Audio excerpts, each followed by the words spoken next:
राज्य के कानूनों को आसानी से उपलब्ध कराने के लिए 1957 से अब तक किए गए सभी संशोधनों विभाग की वेबसाइट पर प्रकाशित किए गए हैं। इसके अतिरिक्त 105 नियमों को समेकित कर 2025 में प्रकाशित किया गया है। सरकार राज्य के सभी मंदिरों की संपत्तियों का सर्वेक्षण कर रही है। अतिक्रमणों को हटाकर उन्हें मंदिरों को पुनः सौंप रही है। इसके लिए रुपए 15 करोड़ के आवंटन के साथ भू वराह योजना बनाई गई है। राज्य के तीर्थयात्रियों की सुविधा के लिए तिरुपति में कर्नाटक भवन रुपए 200 करोड़ की लागत से निर्मित किया गया है। अंजनाद्री पर्वत पर समग्र विकास कार्य किए जा रहे हैं। मंदिर पुजारियों की वित्तीय सुरक्षा सुनिश्चित करने हेतु तत्कालिक वार्षिक भत्ता रुपए 60,000 से बढ़ाकर 72,000 रुपए प्रति वर्ष किया गया है। सरकार अल्पसंख्यक कल्याण के लिए भी प्रयास कर रही है। राष्ट्रीय प्रगति के लिए बिजली की उपलब्धता अत्यंत महत्वपूर्ण है। सरकार ने गृह ज्योति योजना लागू की है, जिसके तहत 200 यूनिट तक मुफ्त बिजली दी जा रही है। इसके साथ ही राज्य में कई विद्युत उत्पादन परियोजनाएं भी लागू की जा रही है। चालू वित्तीय वर्ष के पहले 10 महीनों में 28,000 मिलियन यूनिट बिजली का उत्पादन किया गया है। इस वर्ष 41,208 वितरण transformer, 10,943 kilometre high tension line और 6,382 किलोमीटर लो टेंशन लाइन स्थापित की गई है। 11,727 बोरवेलों को बिजली कनेक्शन प्रदान किए गए हैं। निजी कंपनियों से 3,704 मेगावाट बिजली खरीदने के समझौते किए गए हैं। इसके अतिरिक्त राज्य स्वामित्व वाली कंपनियों ने लगभग 4,794 मेगावाट नई बिजली उत्पादन योजना तैयार की है। संविधान के पहले अनुच्छेद में ही भारत को राज्यों का संघ घोषित किया गया है। हमारे संविधान ने संघ और राज्यों के बीच संप्रभु शक्तियों का वितरण किया है।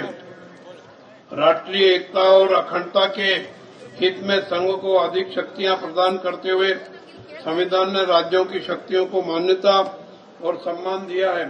इस प्रकार देश की विविधता को बनाए रखा है। इस शक्ति साझाकरण के सिद्धांत को अपनाकर संविधान के निर्माताओं ने हमें यह शासन प्रणाली दी है। उनका सपना था कि सशक्त राज्यों के माध्यम से एक सशक्त भारत का निर्माण किया जाए। इस संघीय ढांचे को बनाए रखना हम सभी की जिम्मेदारी है। संविधान के कारण ही हम शांति से रह रहे हैं। देश के अनगिनत लोग गहराई से मानते हैं कि यदि हम संविधान की रक्षा करेंगे तो संविधान हमारी रक्षा करेगा। इसी कारण संविधान दिन प्रतिदिन और अधिक प्रासंगिक होता जा रहा है। बाबा साहब अम्बेडकर जी ने कहा था, भले ही कोई संविधान कितना भी अच्छा हो क्यों न हो, यदि उससे कार्यान्वित करने वाले लोग असाधारण रूप से खराब हो तो संविधान भी खराब साबित होगा। और भले ही संविधान कितना भी खराब क्यों न हो, यदि उससे कार्यान्वित करने वाले लोग अच्छे हों तो वह अच्छा साबित हो सकता है। संविधान का कार्यान्वयन पूरी तरह उसकी प्रकृति पर निर्भर नहीं करता। संविधान केवल राज्य के अंग प्रदान कर सकता है, जैसे कि विधायिका, कार्यपालिका और न्यायपालिका। इन अंगों के कार्यकुशलता को प्रभावित करने वाले तत्व देश के लोग और वे राजनीतिक दल हैं जिन्हें लोग अपनी आकांक्षाओं को पूरा करने के साधन के रूप में चुनते हैं। इसलिए लोगों के सामने सबसे महत्वपूर्ण कार्य यह है कि वे ऐसे प्रतिनिधियों का चुनाव करें जो संविधान की मूल भावना को समझकर कार्य करें और निरंतर प्रश्न और संवाद के माध्यम से लोकतंत्र को संरक्षित करें। इसी सिद्धांत और सलाह पर महात्मा गांधी ने भी बल दिया था। हमारे गणराज्य की असली ताकत विविधता में एकता और लोकतांत्रिक संस्थाओं की गतिशीलता और हमारे संविधान में निहित मूल्यों के प्रति प्रतिबद्धता में निहित है। भारतीय संविधान के शिल्पकार डॉक्टर B.R. अम्बेडकर जी और उनके नेतृत्व में प्रारूपण समिति के प्रत्येक सदस्य ने इस राष्ट्र के लिए अद्वितीय योगदान दिया है। इस 77वें गणतंत्र दिवस पर आइए उन्हें याद करें, मिलकर काम करें और राष्ट्र की सेवा और प्रगति के लिए खुद को समर्पित करें। राष्ट्रीय एकता, समानता, अखंडता और समृद्धि प्राप्त करने में लोकतांत्रिक आदर्श में मार्गदर्शित करते रहे हैं। देश की भलाई में राष्ट्रभक्ति और एकता की भावना योगदान दे। आइए संविधान की शक्ति का उपयोग करते हुए सुरक्षित, सामंजस्यपूर्ण और समृद्ध कर्नाटक और भारत का निर्माण करें और हमारे आदर्श गणराज्य प्रणाली को और सुदृढ़ बनाएं। धन्यवाद। जय हिंद, जय Karnataka. Ladies and gentlemen, let us move forward using the strength of the Constitution to build a secure, harmonious and prosperous Karnataka in India and further strengthen our exemplary republican system. Thank you very much, Honorable Governor Shri Thawarchand Gehlot. ರಾಜ್ಯಪಾಲರು ಇದೀಗ ತಮ್ಮ ಸುದೀರ್ಘ ಭಾಷಣವನ್ನ ಮುಕ್ತಾಯಗೊಳಿಸಿದ್ದಾರೆ. ವೀಕ್ಷಕರೇ, Manik Shah parade ಮೈದಾನದಲ್ಲಿ ಗಣರಾಜ್ಯೋತ್ಸವ ಸಂಭ್ರಮ ಗರಿಗೆದರಿದೆ. ಇನ್ನೇನು parade ಹಾಗೂ ವೇದಿಕೆ ಕಾರ್ಯಕ್ರಮಗಳು ಎಲ್ಲವೂ ಕೂಡ ಆರಂಭ ಆಗುವಂತಹ ಸಮಯ. ನಮ್ಮ ಕಾರ್ಯಕ್ರಮದಲ್ಲಿ ನಮಗೆ ಈ राज्य के कानूनों को आसानी से उपलब्ध कराने के लिए 1957 से अब तक किए गए सभी संशोधनों विभाग की वेबसाइट पर प्रकाशित किए गए हैं। इसके अतिरिक्त 105 नियमों को समेकित कर 2025 में प्रकाशित किया गया है। सरकार राज्य के सभी मंदिरों की संपत्तियों का सर्वेक्षण कर रही है। अतिक्रमणों को हटाकर उन्हें मंदिरों को पुनः सौंप रही है। इसके लिए रुपए 15 करोड़ के आवंटन के साथ भू वराह योजना बनाई गई है।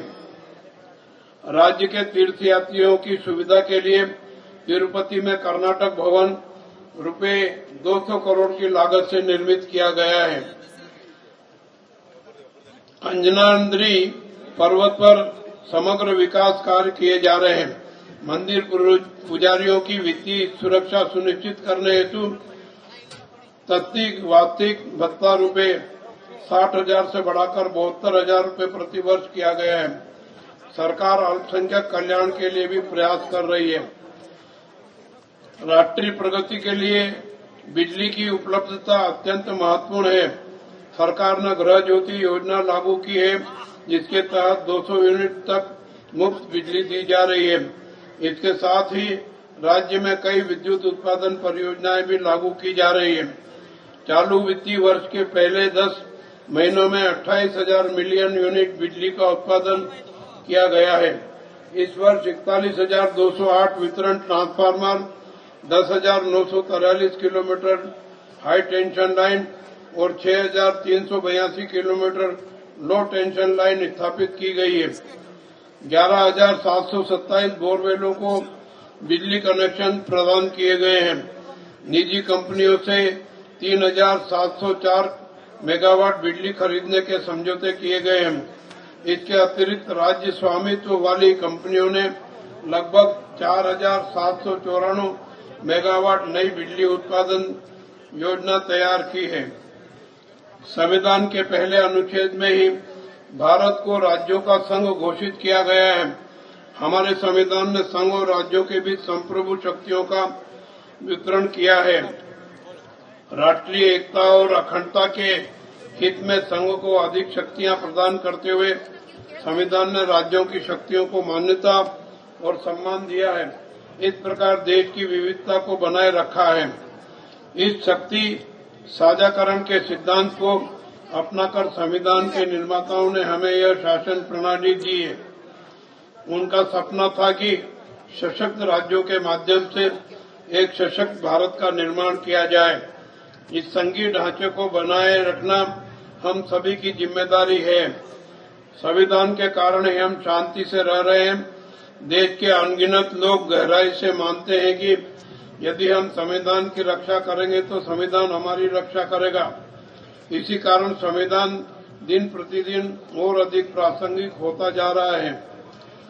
बाबा साहब अम्बेडकर जी ने कहा था, भले ही कोई संविधान कितना भी अच्छा हो क्यों न हो, यदि उससे कार्यान्वित करने वाले लोग असाधारण रूप से खराब हो तो संविधान भी खराब साबित होगा। और भले ही संविधान कितना भी खराब क्यों न हो, यदि उससे कार्यान्वित करने वाले लोग अच्छे हों तो वह अच्छा साबित हो सकता है। संविधान का कार्यान्वयन पूरी तरह उसकी प्रकृति पर निर्भर नहीं करता। संविधान केवल राज्य के अंग प्रदान कर सकता है, जैसे कि विधायिका, कार्यपालिका और न्यायपालिका। इन अंगों के कार्यकुशलता को प्रभावित करने वाले तत्व देश के लोग और वे राजनीतिक दल हैं जिन्हें लोग अपनी आकांक्षाओं को पूरा करने के साधन के रूप में चुनते हैं। इसलिए लोगों के सामने सबसे महत्वपूर्ण कार्य यह है कि वे ऐसे प्रतिनिधियों का चुनाव करें जो संविधान की मूल भावना को समझकर कार्य करें और निरंतर प्रश्न और संवाद के माध्यम से लोकतंत्र को संरक्षित करें। इसी सिद्धांत और सलाह पर महात्मा गांधी ने भी बल दिया था।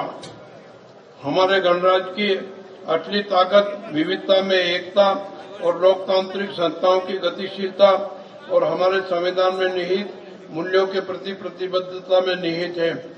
भारतीय संविधान के शिल्पकार डॉक्टर B.R. अम्बेडकर जी और उनके नेतृत्व में प्रारूपण समिति के प्रत्येक सदस्य ने इस राष्ट्र के लिए अद्वितीय योगदान दिया है। इस 77वें गणतंत्र दिवस पर आइए उन्हें याद करें, मिलकर काम करें और राष्ट्र की सेवा और प्रगति के लिए खुद को समर्पित करें। राष्ट्रीय एकता, समानता, अखंडता और समृद्धि प्राप्त करने में लोकतांत्रिक आदर्श हमें मार्गदर्शित करते रहे हैं। देश की भलाई में राष्ट्रभक्ति और एकता की भावना योगदान दे। आइए संविधान की शक्ति का उपयोग करते हुए सुरक्षित, सामंजस्यपूर्ण और समृद्ध कर्नाटक और भारत का निर्माण करें और हमारे आदर्श गणराज्य प्रणाली को और सुदृढ़ बनाएं।